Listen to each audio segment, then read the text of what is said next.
Encore une fois, je vais vous parler de mode, même si c'est pas mon rayon.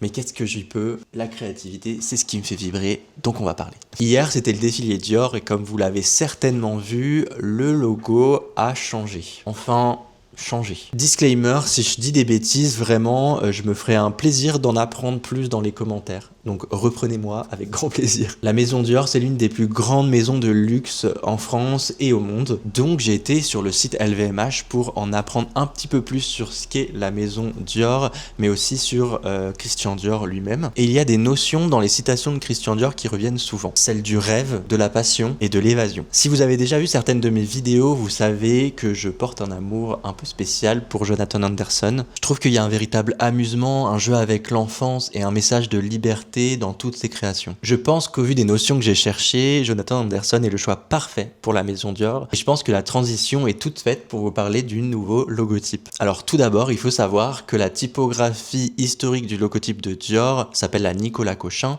et qu'elle a été dessinée par Georges Peignot. C'est une typographie avec de forts contrastes, de beaux empattements et c'est une typographie extrêmement élégante et française. Le bloc-marque est dessiné en D majuscule et en bas de case pour le I, le O et le R. En 2018, le logo change, peu après l'arrivée de Maria Grazia Chiuri à la direction artistique. Le bloc passe totalement en majuscule et je pense qu'à ce moment-là, l'idée c'est de s'affirmer. On ne susurre plus Dior, on le crie. Et aujourd'hui, avec Jonathan Anderson qui arrive à la création de chez Dior, on retrouve notre logotype historique et nos minuscules oubliés. Et moi, je suis super content puisqu'en retrouvant ce logotype, on vient aussi retrouver les notions qui sont laissées à la porte en 2018. Ces notions qui correspondent aussi au travail de Jonathan Anderson, celle du rêve, d'humilité et de liberté. Pour conclure, je dirais que Jonathan Anderson risque d'être l'un des plus beaux héritiers de Christian Dior et de briller bien haut à l'image du point qui s'élève au-dessus du I dans leur nouveau logotype.